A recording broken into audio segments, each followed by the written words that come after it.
Good morning, everyone. It is Thursday morning. It is, geez, it's a little early, 7:35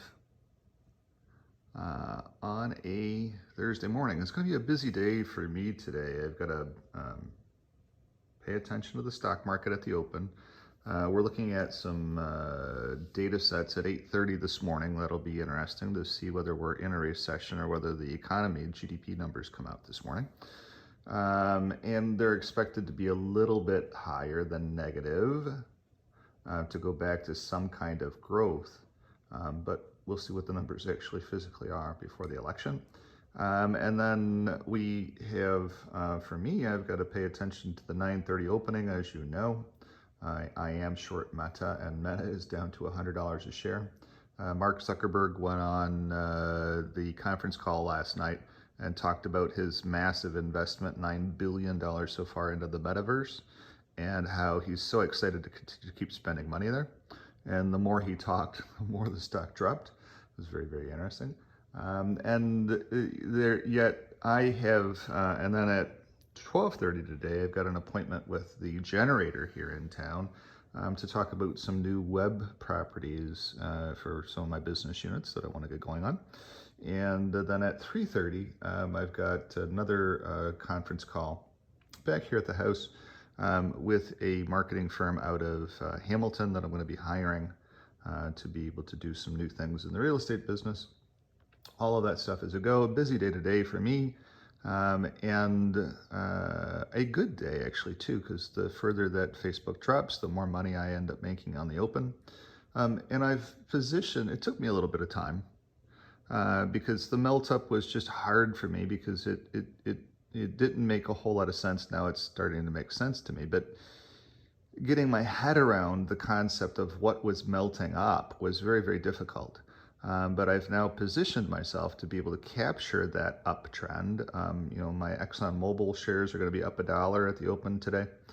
And my Raytheon shares should be doing probably up 60 cents here on the open.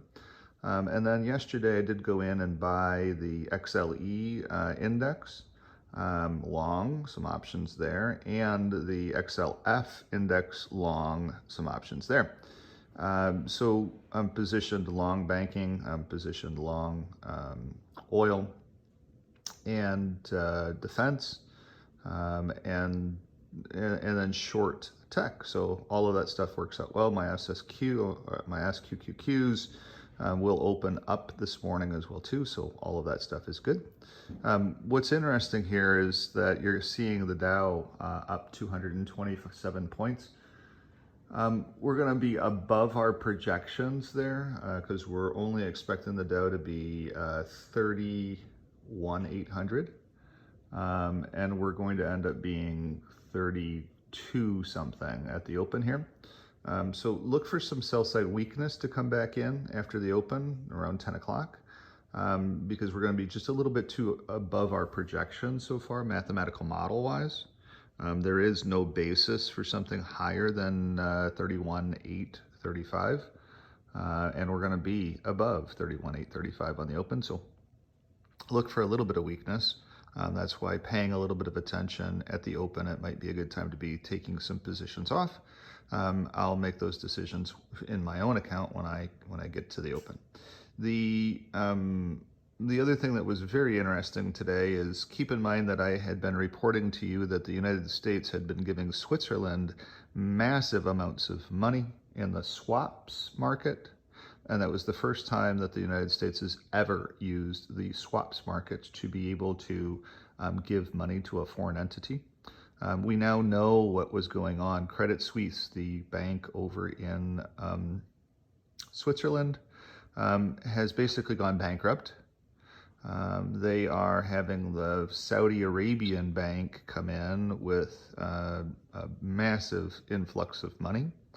That news comes out today. They're doing a complete reshuffling, a rescheduling, a redevelopment of their bank because they're down to zero, basically. And so that was what was going on. That's where our credit risk is, or systemic risk is in Switzerland. It is within Credit Suisse. And at least we know now where that problem is. Credit Suisse's stock was down to $4 a share anyway, so we knew that the market was telling us the thing was bankrupt. And now we find out today that yes, it was bankrupt, and now there's new money flowing that way to try to shore up Credit Suisse to stop them from going bankrupt. But my whole point is that the longer we continue to let these firms exist, doing their shoddy things, the more we create a problem down the road. This is fine to be able to go ahead and give them some money now, but we've been giving them money all along. So why keep doing that? It seems kind of silly. Let another bank come in and take their place. There's plenty of other banks out there that can fill that credit and are. That's why Credit Suisse is down. There's plenty of competition out there that is taking away market share from Credit Suisse as well too. The other things for the open today, too, Apple's earnings are due out at the close, as is Amazon's earnings, I think it is today. Apple and Amazon, I think, are the two for today. Of them, I don't like Apple at all. I believe that sales across its stores are down. I believe that it has a few problems going into lockdowns with its Foxconn plants in China.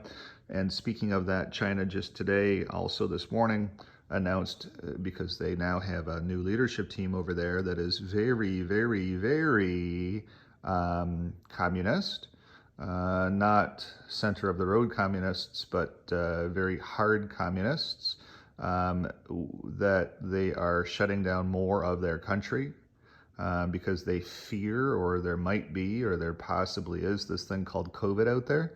And they are shutting down more of their country this morning. Of course, the press here, Andrew Ross Sorkin, up there on your screen, is not covering any of that news.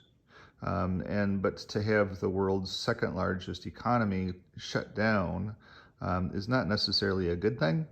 And that's why we're not getting anything from China any longer. All of the freight shipments from China are way, way, way down.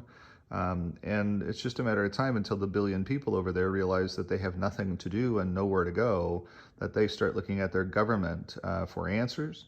And then, of course, the government can very easily attack Taiwan to give people something to do. So not necessarily the best of positions for us to be at this point in time, especially without any leadership from Washington, D.C. So those are the things that are going on. That's why we know what our risks are going in to the Dow. And the Dow being up makes some sense too, because there is this rush of safety. Where do we go? If you're a rich Chinese person who has equities, you can't be investing in Chinese equities because the CCP has taken over and will nationalize many more companies and take all that profit away. And so at the end of the day, the rich Chinese are realizing they have to get out of China. And they're moving their money in suitcases away from China very rapidly. And the only place that you can go from a safety perspective, you can't go to Switzerland and put it at Credit Suisse, you're going to be locked up. The only place to be able to go is to the safety of the United States, to the safety of the US dollar, whatever safety there is in that US dollar.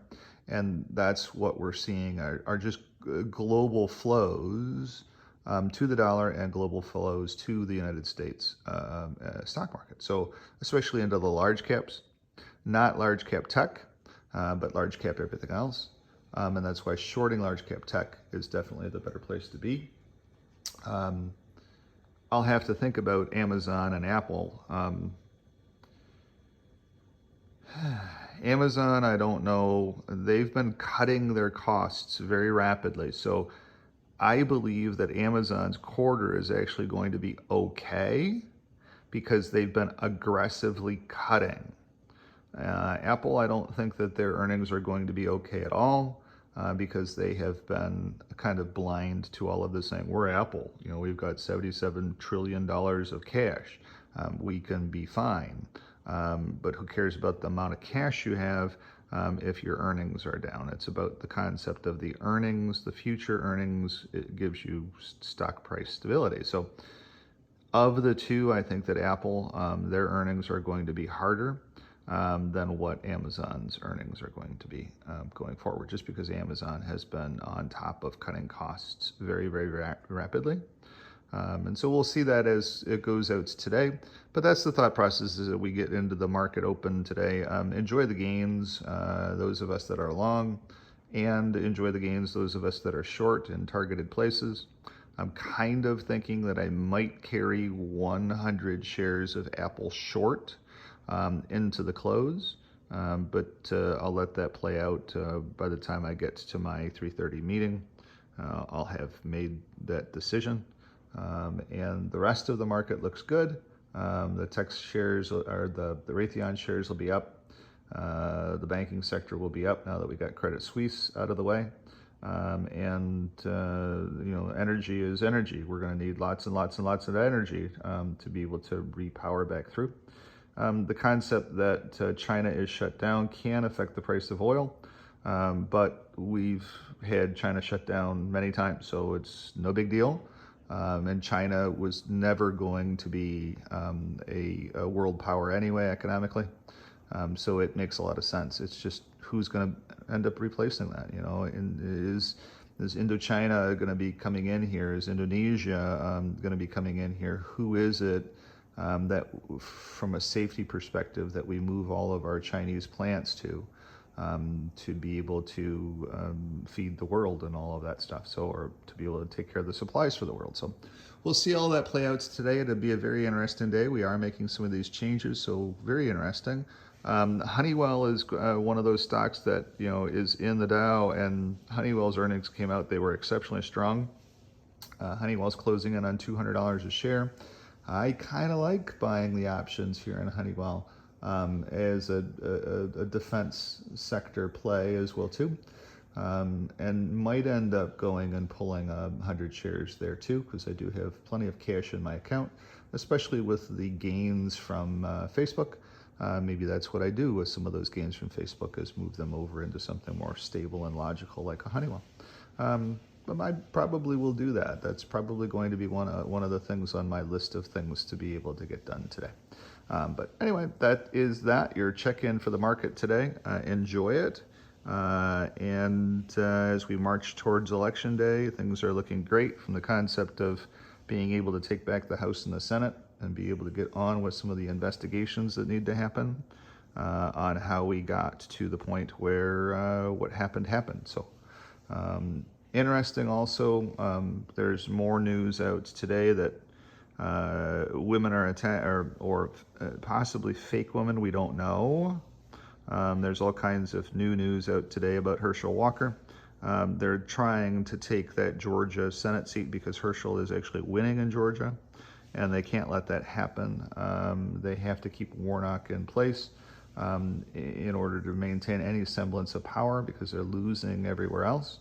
And so Georgia is definitely a battleground for the Democrats here going into the election. We'll see what happens, what the next surprise is going to be. In Herschel, for his defense, he keeps saying, what they're coming up with is all lies. It's not factual. We also found out that Fetterman in Pennsylvania is not capable of being able to function, let alone be a senator of the free world. And so Oz has definitely gained a lot of strength after Fetterman was exposed with his massive medical problems. And now they're starting to do a little bit more research on who Fetterman is, how he came to power, and his wife. And there's some questions about when she came to the country.